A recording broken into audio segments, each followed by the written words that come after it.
Casey, how are you? I'm great. How are you? I'm good. 11 days out. How are you feeling? I feel great. We just finished like the last hard spar of camp, so peaking at the right time, you know, long camp, emotional camp, but everything's like coming together right at the end how it should, and I couldn't be happier, I couldn't be more excited. I'm just ready to get back in the cage now.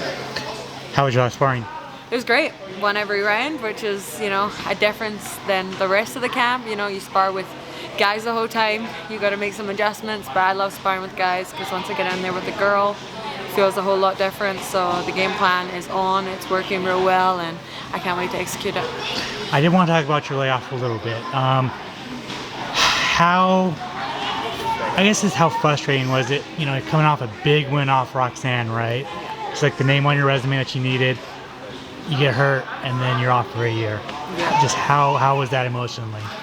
You know, it was a lot. I've been waiting to get to the UFC for like a long time, obviously, as every athlete does, and then to come into the UFC and to like explode off the scene and, you know, make waves. And I feel like I had a really good rookie year. Obviously, did a lot, finished a few people, got the Rookie of the Year award. Was really just like on a roll and super excited for that next fight, but you know, ended up getting injured. I will say it was very frustrating and very hard, but I've tried to take the positives out of it now, and I think that it was more of like a blessing in disguise a little bit, because it makes you appreciate where you are in life and everything, and just like stop and see how far you've come and see the progress and give you time to develop other things and stuff. So I feel like a lot of things about myself have developed, especially mentally, emotionally, and everything like that. So I'm a better fighter than I ever was then, and you know, I'm ready to go on a new run and remind everybody what they forgot over the past year. And my division's moved a lot since I left, so I'm going to jump back in there and start making waves of my own, and I'm just super excited. Talk about the division in a second. Just how does it feel to have a fight booked? Like, I know that you waited a long time. It was a fucking crazy recovery process. Just how does it feel?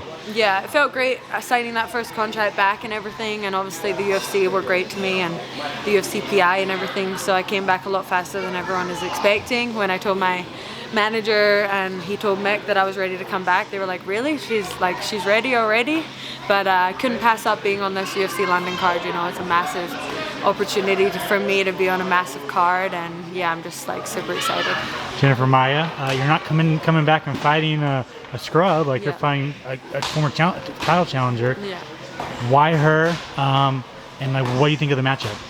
Yeah, well, I love hard fights. I feel like I do better in hard fights because it makes me rise to that level. It makes me train harder during training camp, and you know, you don't have that cheat meal, you don't skip that training session, you know, you do everything right when the task is harder. So I tend to thrive in those opportunities, and I wanted to come back and prove to everybody that, you know, I'm still here, I'm still in the exact same spot that I was, and taking out a former title challenger was my next step when I was going to fight Jessica Ai. So I wanted that same next step. Obviously she retired, so just Jennifer Maia was another great option, and just being someone in the top 10 as well was something I wanted.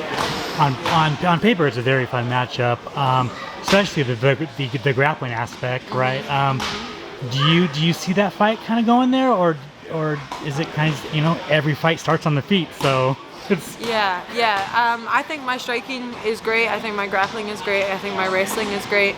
I think that everything's gotten even better since I've been gone, because all I've done is study, and I don't think she's going to be prepared for the new layers that are in my game, and she's going to try and take me down, I'm sure, when she feels like what we've been working on the feet, and then when she takes me down, she's going to see what we've been working on the ground, and you know, I see it going my way no matter where it goes. That's the final next question. On March 18th, how do you get your hand raised? I'm coming back to my roots, and I'm going to get a finish and get a 50K bonus at home. Finally, well, I guess two last things. What do you want this year to look like? What are some goals that you're setting for yourself? Just to come back, you know, I wanted to come back. All my emphasis was on this, and I haven't really thought too much further past it. I'm sure I will after next weekend, but everything that I have in me is going into next Saturday, so you guys are going to see that, and then I'll make my next move from there. You hinted there's been a lot of shit in the flyweight division. A couple days ago, Alexa Grasso beat Valentina.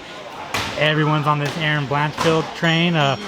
firstly, what did you think of Alexa Grasso's win over Valentina?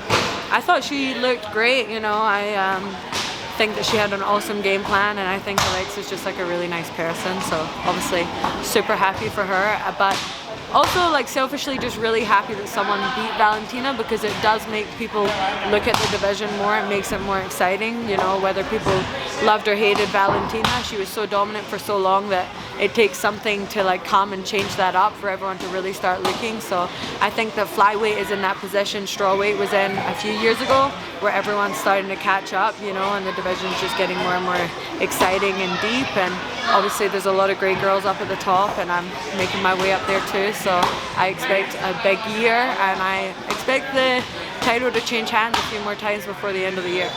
What do you think of Valentina right now? Like, do you think she's, people have figured it out? I know that you've said for a long time she's beatable, and people are going to figure her out. Like, do you think that's what's happening?